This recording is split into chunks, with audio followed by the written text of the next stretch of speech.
नमस्कार विद्यार्थ्यांनो, मराठी अध्यापन शास्त्राच्या आजच्या सेशन मध्ये आपल्या सर्वांचं मनपूर्वक स्वागत आहे. सो लगेच आपण सेशन स्टार्ट करूयात.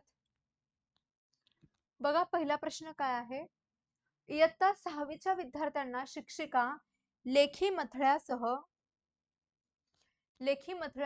म्हणजेच काय शीर्षक, मथळा म्हणजे काय शीर्षक असणार आहे. लेखी शीर्षकासह चित्रफित दाखवते. मग चित्रफित पाठ्यपुस्तकातील पाठावर आधारित आहे. जी चित्रफित आहे हे कशावर आधारित आहे? पाठ्यपुस्तकातील पाठावर आधारित आहे. चित्रफितीत मजकुराचा मथळा असल्याने, मजकुराचा मथळा म्हणजेच काय शीर्षक, चित्रफितीत मजकुराचा शीर्षक असल्याने विद्यार्थ्यांना कोणत्या बाबतीत उत्तेजन मिळेल? मग बघा ह्या ठिकाणी काय काय ऑप्शन दिलेत. मौखिक संकेतामुळे श्रवण धोरण, पात्रांच्या अभिनयाचे कौतुक करणं आणि परीक्षण लिहिणं. हा विकल्प कसा असणार आहे? चुकीचा पर्याय. अशाच अनेक चित्रफित पाहणं, ह्याला उत्तेजन मिळणार आहे का? नाही. सक्रियपणे पाहणं व ऐकणं, नाही. हा जो काही उपक्रम आहे हा करण्यामागचं कारण काय? तर बघा, श्रवण धोरण, सक्रियपणे पाहणे आणि विद्यार्थ्यांना अधिकृत भाषा साधनांचा वापर करण्यास या ठिकाणाहून काय होते? उत्तेजन मिळत असते. विधान ए बघा काय दिलंय. बाल्यावस्थेत मूल नामाच्या ऐवजी शब्दांचा अधिक वापर करतं आणि व्याकरणिक नियमांकडे दुर्लक्ष करतं. सो बरोबर आहे. जे बाल्यावस्थेतील मूल असतं ते व्याकरणिक नियम त्याला माहित असतात का? नाही. नामाच्या ऐवजी शब्दांचा अधिक ते वापर करत असतं. मग व्याकरणिक नियम त्याला माहित नसतात, ते दुर्लक्ष करत असते, हे बरोबर आहे. त्याच्याकडे शब्द वैविध्य नाही. पुढील पर्यायापैकी योग्य उत्तर निवडा. मग हे जे दिलेलं आहे, दुसरं जे काही सेंटेन्स दिलेलं आहे की त्याच्याकडे शब्द वैविध्य नाही, हे सुद्धा बरोबर आहे.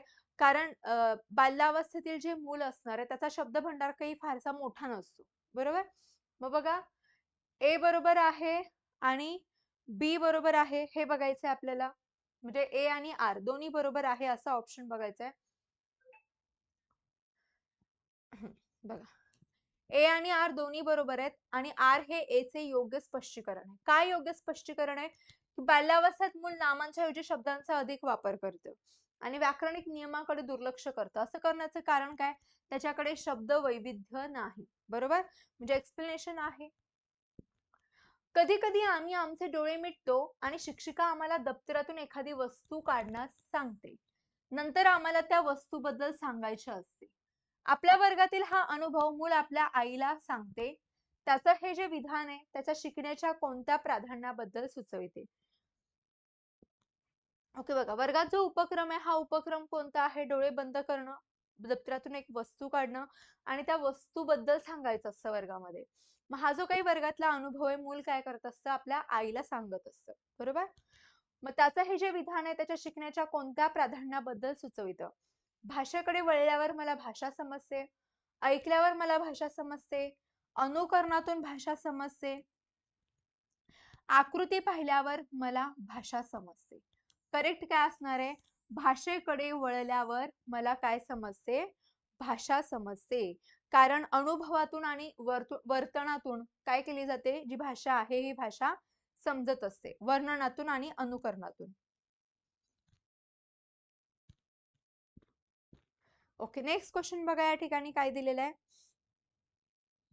ओके, या ठिकाणी बघा, अनुकरणाचा पण ऑप्शन दिलेला आहे, पण अनुकरणातून भाषा समजते, अनुकरणातून जी भाषा आहे ह्या भाषेचं अर्जन केलं जातं. बरोबर. ऐकल्यावर मला भाषा समजते, अनुकरणातून भाषा समजते आणि आकृती पाहिल्यावर मला भाषा समजते, हे चुकीचं आहे. कारण इथे जो उपक्रम केला जातोय त्या उपक्रमातून काय होतंय? अनुभव,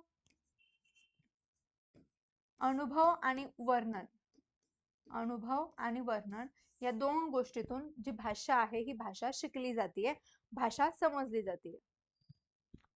विद्यार्थ्यांच्या कृती संबंधीचे उदाहरण वाचा आणि त्यांच्याशी जुळणारा पर्याय निवडा.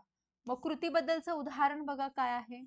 एखाद्या गोष्टीचा अर्थ मला नाही समजला तर मी काय केलं पाहिजे? एखादी गोष्ट आहे त्याचा अर्थ नाही समजत आहे, एखादा शब्द आहे त्याचा अर्थ नाही समजत आहे, तर मी काय केलं पाहिजे? साहचर्यावर लक्ष देणं चुकीचं आहे. संभ्रमित मानसिक अवस्था होऊन बसणं, नाही. सरावाच्या संधीचा वापर करणं नाही. संदर्भ सामग्री पाहणं, कारण जेव्हा आपण संदर्भ सामग्री पाहत असतो त्यातून आपल्याला ज्या शब्दांचा अर्थ नाही समजला, जी गोष्ट नाही समजली, ती त्यातून स्पष्ट होत असते, क्लिअर होत असते. निदान चाचणीचा वापर डॅश डॅश याच्या मूल्यमापनासाठी होतो. मग निदान चाचणीचा जो वापर आहे, हा निदान चाचणीचा वापर कशासाठी केला जातो? मजकुरातील महत्वाच्या गोष्टींचा गोषवारा करण्याची क्षमता नाही. विद्यार्थ्यांच्या स्वभाषेतील चुका ओळखण्याची क्षमता, विद्यार्थ्यांची जी स्वतःची भाषा आहे त्यातील चुका ओळखण्याची क्षमता चुकीचं आहे. का चुकीचं आहे? कारण निदान चाचणी फक्त स्वतःच्या भाषेतील चुका शोधण्यासाठी एवढीच मर्यादित आहे का? नाही. विद्यार्थ्यांची गुणवत्ता यादी तयार करणं नाही.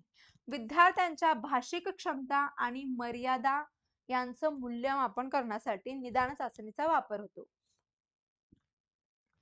नैपुण्य चाचणी, संपादन चाचणी नेहमीच यांचे मूल्यमापन करते. कशाचं मूल्यमापन करते हे आपल्याला या ठिकाणी बघायचं आहे, बरोबर? विद्यार्थ्यांची आत्मसात केलेली भाषेची पातळी म्हणजेच भाषिक पातळी, दैनंदिन भाषिक संभाषण, बहुसंवेदी शिक्षण अनुभव, विद्यार्थ्यांना शिकवण्यात आलेली भाषा नाही. विद्यार्थ्यांनी आत्मसात केलेली जी भाषिक पातळी आहे, ह्या भाषिक पातळीचं मूल्यमापन करण्यासाठी ही नैपुण्य चाचणी किंवा संपादन चाचणी घेतली जाते. शिक्षिका विद्यार्थ्यांचे गट तयार करून त्यांना हत्ती या विषयावर गोष्ट वाचण्यापूर्वी त्याच विषयातील एक प्रश्नमालिका सोडवण्यास सांगते. म्हणजे हत्ती हा जो काही विषय आहे, या विषयावरती एक गोष्ट आहे, ती वाचण्याच्या आधी त्या गोष्टीशी संबंधित जी काही प्रश्नमालिका आहे ती त्यांना सोडविण्यास सांगते. मग शिक्षिकेची ही कृती म्हणजे काय असणार आहे? जेव्हा प्रश्नमालिका त्यांना दिली जाते ते सोडवत असतात, बरोबर? त्या प्रश्नांमधूनच त्यांना कुतूहल निर्माण होत असतं, वाचनाची आवड निर्माण होत असते. म्हणजे जे काही प्रश्न विचारलेत त्याची उत्तर त्यांना जाणून घ्यायची असतात, बरोबर? मग त्याच्यासाठी गोष्ट वाचण्यासाठी त्यांना आवड निर्माण होते त्या ठिकाणी, बरोबर? मग त्यांची स्मरणशक्ती तपासणं, स्मरणशक्ती कशी तपासली जाऊ शकते? त्यांना आधी आपण गोष्ट सांगितली आणि मग प्रश्न दिलेत का? नाही. आधी आपण प्रश्नमालिका सोडवायला दिली आहे त्याच्याशी संबंधित आणि नंतर हत्तीची गोष्ट वाचायला दिली आहे. मुलांना लेखी अहवाल तयार करण्यास सांगणे, प्रत्याभरण फीडबॅक देणे नाही. पाठात विद्यार्थ्यांची आवड निर्माण करते ही कृती. भाषा वर्गात एक विद्यार्थी गोंधळ घालत आहे. एक विद्यार्थी काय करत आहे? गोंधळ घालत आहे. मग या परिस्थितीवर नियंत्रण मिळवण्यासाठी शिक्षिकेने काय करावे? जर का एखादा विद्यार्थी गोंधळ घालत आहे, मग अशा केसमध्ये एखाद्या शिक्षिकेने काय करायला हवं? विद्यार्थ्यांचं वर्तन शाळेतील वरिष्ठांना कळविणे चुकीचं आहे. त्याचे पालक समस्येचे निदान करतील असं मानणं नाही. अभ्यासू मुलांकडे लक्ष देणं आणि जो गोंधळ घालतोय त्याला दुर्लक्षित करणं हे सुद्धा चुकीचं आहे. समस्येचं निदान करण्यासाठी अगोदर त्या विद्यार्थ्याशी चर्चा करणं की त्याची समस्या काय आहे, तो का गोंधळ घालत आहे हे जाणून घेणं आणि त्याच्यावरती निदान करणं. विद्यार्थी बुद्धिमंथन करतात. कामाचे नियोजन, आराखडा संपादन आणि पुनर्निरीक्षण करतात. या कृतीतून त्यांचे कोणते कौशल्य निदर्शनास येते? त्याचे कोणते कौशल्य निदर्शनास येते? बघा, विद्यार्थ्यांनी काय केलेलं आहे? बुद्धिमंथन करणं म्हणजे विचार करणं, कामाचं नियोजन करणं, एक आराखडा तयार करणं, संपादन आणि पुनर्निरीक्षण करणं की जे आपण केलेलं आहे ते बरोबर केले. मग हे वाचन कौशल्य आहे का? नाही. संभाषण कौशल्य नाही, श्रवण कौशल्य नाही, ह्याला म्हटलं जातं लेखन कौशल्य. एखादी गोष्ट लिहायची असेल किंवा एखाद्या विषयावर लिहायचा असेल तर आधी विचार करावा लागतो. विचार केल्यानंतर कामाचं नियोजन केलं जातं, आराखडा तयार केलं जातं, आराखडा तयार केला जातो, संपादन आणि नंतर पुनर्निरीक्षण. विधान ए बघा काय दिलंय. प्राथमिक पातळीवर समीक्षात्मक चिंतनासाठी लेखन आणि वाचन कौशल्याचा वापर होतो. समीक्षात्मक चिंतन हे वाचन आणि लेखनाचं काय आहे? उपकौशल्य आहे. आता प्राथमिक पातळीवर समीक्षात्मक चिंतनासाठी लेखन आणि वाचन कौशल्याचा काय केला जात असतो? वापर केला जात असतो. मग या ठिकाणी बघा, समिश्रात्मक चिंतन हे वाचन आणि लेखनाचं उपकौशल्य आहे असं या ठिकाणी दिलेलं आहे. सो ह्याचं जे करेक्ट आन्सर आहे, हे करेक्ट आन्सर काय असणार आहे? पहिलं जे काही विधान या ठिकाणी दिलेलं आहे हे कसं आहे? बरोबर आहे. पण ह्या ठिकाणी जे कारण दिलेलं आहे हे कसं आहे? चुकीचं आहे. सो ए बरोबर आहे, पण आर चूक आहे हे या ठिकाणी दिलेले आहे.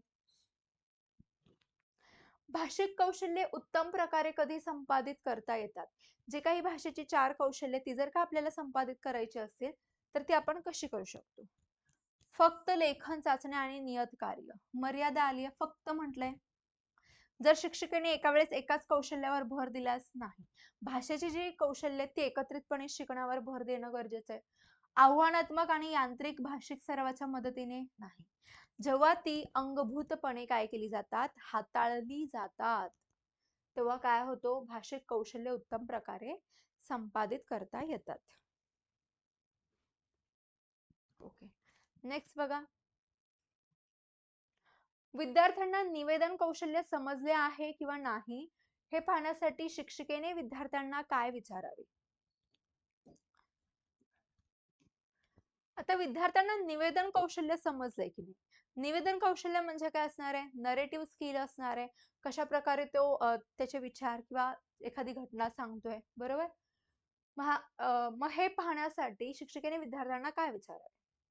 कथा वाचून त्यावरील आकलनात्मक प्रश्नांची उत्तर विचारावीत? नाही.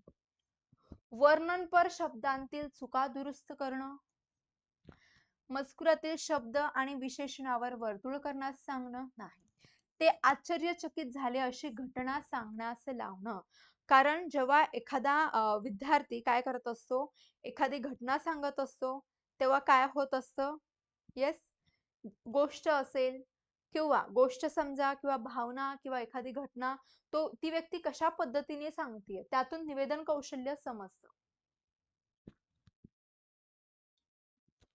इयत्ता 7वीची शिक्षिका अभ्यासक्रमातील पुस्तकांव्यतिरिक्त इतर पुस्तकांचं काय करते? वाचन करते. यातून ती कोणत्या कृतीला उत्तेजन देते? इतर पुस्तकांचं ती वाचन करते.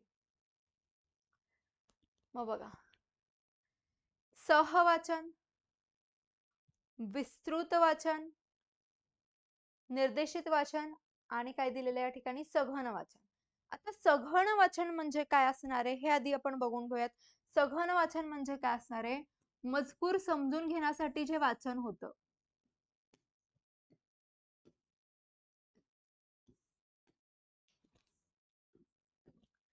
मजकूर समजून घेण्यासाठीचे वाचन.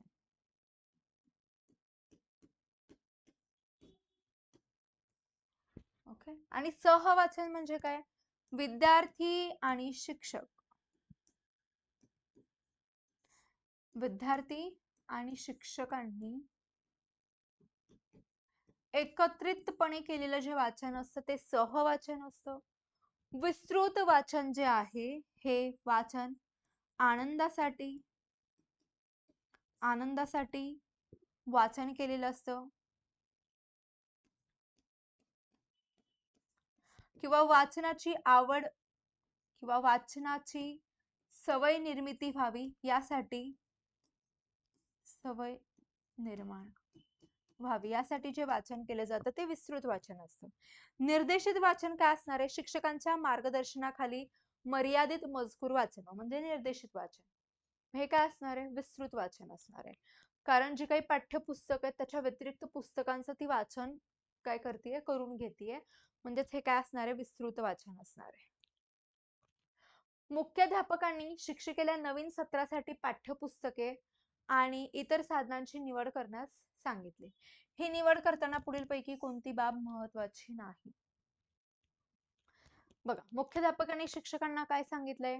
नवीन सेमेस्टरसाठी सत्रासाठी पाठ्यपुस्तकं आणि इतर साधनांची निवड करायची. मग ती कशी असली पाहिजे? कशी नसली पाहिजे? पुढील पैकी कोणती बाब महत्वाची नाही म्हटलंय? मग पुस्तकं आणि साधन सामग्रीची लवचिकता असणं गरजेचं आहे. फ्लेक्झिबिलिटी. साधनांची गरज म्हणजे ज्या साधनांची गरज आहे तीच साधनं पाहिजेत आपल्याला. मग साधनांची गरज, विद्यार्थ्यांचं भाषा ज्ञान ही बाब महत्वाची असते. विद्यार्थ्यांची पातळी महत्वाची असते. पण संकल्पनेची गुंतागुंत जी आहे, संकल्पनेची गुंतागुंत जी आहे ना, ती साधन सामग्री किंवा अध्यापन पद्धती ठरवण्यासाठी महत्वाची असते. पण सामग्रीचा आकार या ठिकाणी काहीच उपयोगाचा नसतो.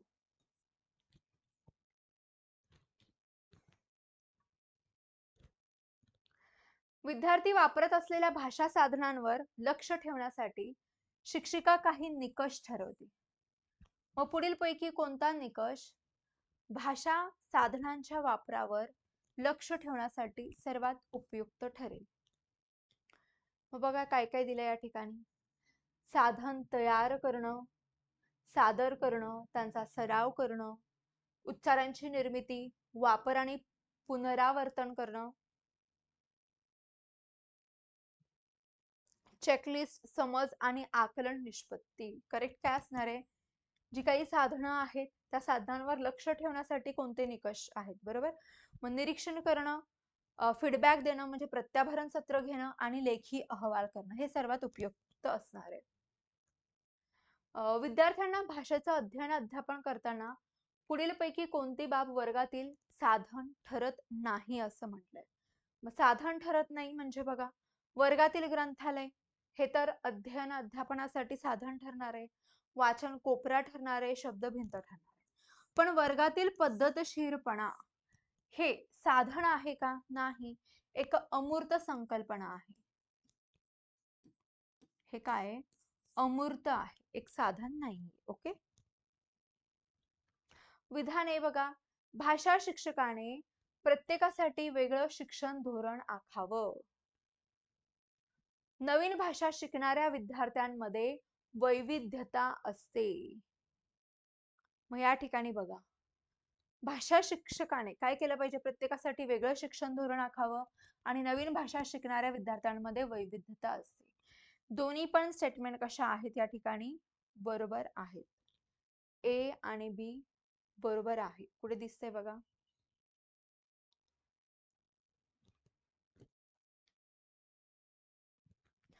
पुढीलपैकी कोणत्या पद्धतीत विद्यार्थ्याची प्रथम भाषा महत्वाची भूमिका बजावते? म्हणजेच प्रथम भाषा म्हणजे मातृभाषा. मग संभाषणात्मक भाषा शिक्षण पद्धतीमध्ये मातृभाषा, व्याकरण भाषांतर पद्धती, नियतकार्य आधारित शिक्षण थेट पद्धतीमध्ये तर मातृभाषेचा वापर निषिद्ध असतो. व्याकरण भाषांतर पद्धतीमध्ये मातृभाषेचा जास्तीत जास्त वापर केला जातो आणि व्याकरणाचे नियम हे ट्रान्सलेट करून भाषांतर पद्धतीने शिकवले जातात.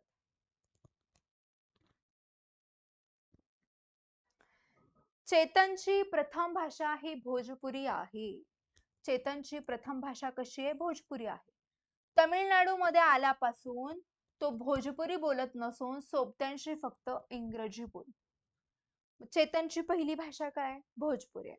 पण तो तमिळनाडूमध्ये शिफ्ट झाला आणि मग त्यानंतर त्याने भोजपुरी बोलणं सोडूनच दिलं आणि फक्त आता इंग्रजी बोलतोय. मग द्वितीय भाषा जेव्हा अशा प्रकारे प्रथम भाषेला काय करते? डिस्प्लेस करते, विस्थापित करते, त्याला काय म्हणता येईल? भाषा मिश्रण म्हणता येईल का? नाही. भाषा मिश्रण कधी म्हणायचं? एकाच व्यक्तीशी बोलत असताना दोन वेगळ्या भाषांचा वापर करणं, एक वाक्य एका भाषेत, दुसरं वाक्य दुसऱ्या भाषेत, मग हे भाषा मिश्रण असतं. भाषा बदल, भाषेमध्ये बदल झालेला आहे का? नाही. द्वैभाषिकता नाही. द्वैभाषिकता कधी म्हणायचं? जेव्हा एक भाषा दुसऱ्या भाषेला काय करत असते? शिकण्यासाठी मदत करत असते किंवा तिचा वापर सुद्धा होत असतो. पण या ठिकाणी काय झालंय?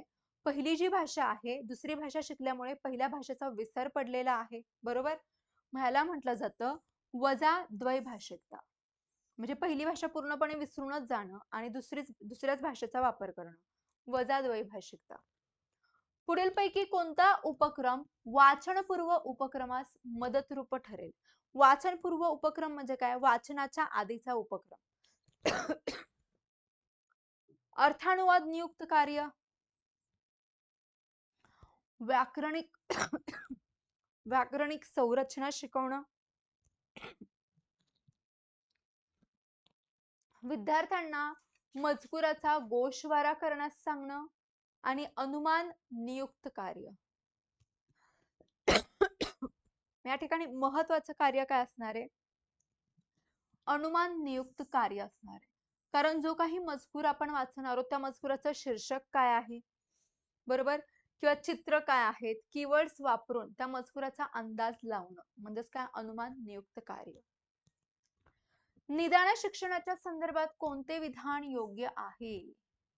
कोणतं विधान योग्य असणार आहे? निदान शिक्षण का केलं जातं? हुशार मुलांवर अधिक लक्ष देण्यासाठी, मुलांची कामगिरी सुधारण्यासाठी जादा गुण देणे, चूक. मुलांबद्दल सहानुभूती दाखवणे, चूक. मुलांची कामगिरी सुधारण्यासाठी मदत करण्यासाठी निदान शिक्षण दिलं जातं. विधान आहे बघा, इंग्रजी भारताची सहयोगी कार्यालयीन भाषा आहे. बरोबर आहे, सहयोगी कार्यालयीन भाषा आहे, हे विधान बरोबर आहे. भारतीय शाळांमध्ये इंग्रजी जी आहे ही परकीय भाषा म्हणून शिकवली जाते का? नाही, द्वितीय भाषा म्हणून शिकवली जाते. मग हे चुकीचं आहे.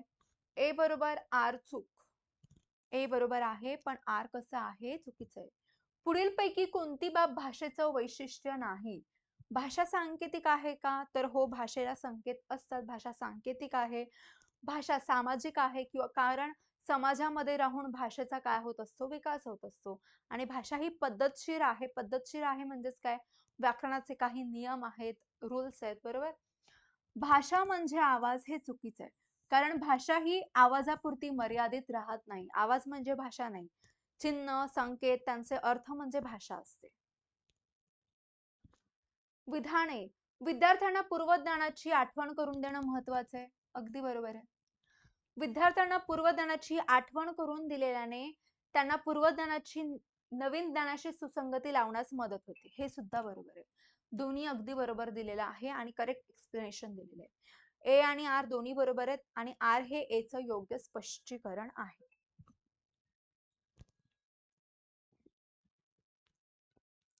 इयत्ता 8वीची शिक्षिका मुलांना घरगुती ऊर्जेत बचत या विषयावर एक पत्रक तयार करून आणण्याचं नियत कार्य देते.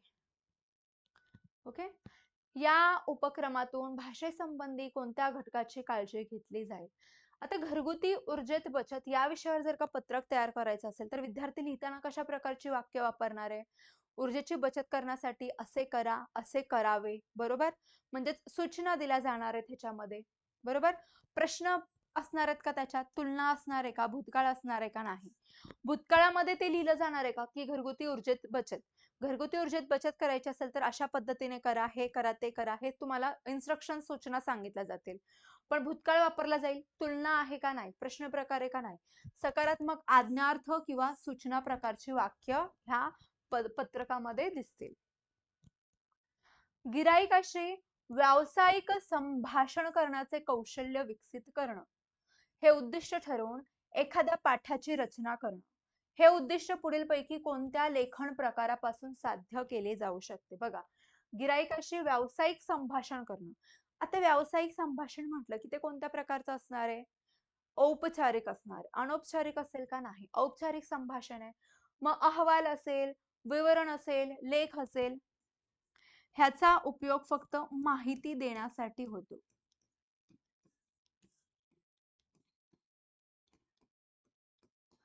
माहिती देण्यासाठी. पण जर का औपचारिक संभाषण असेल तर पत्र लेखन किंवा जाहिरात लेखन यातून काय होत असतं? औपचारिक संभाषण होत असतं. शिक्षिका चित्रातील 4 वेगवेगळ्या वाद्ययंत्रांचं निरीक्षण करण्यास विद्यार्थ्यांना सांगते. त्यांचे वेगवेगळे वापर यावर चर्चा करते. या ज्ञानात्मक कौशल्याशी कोणत्या घटकाचं साधर्म्य आहे?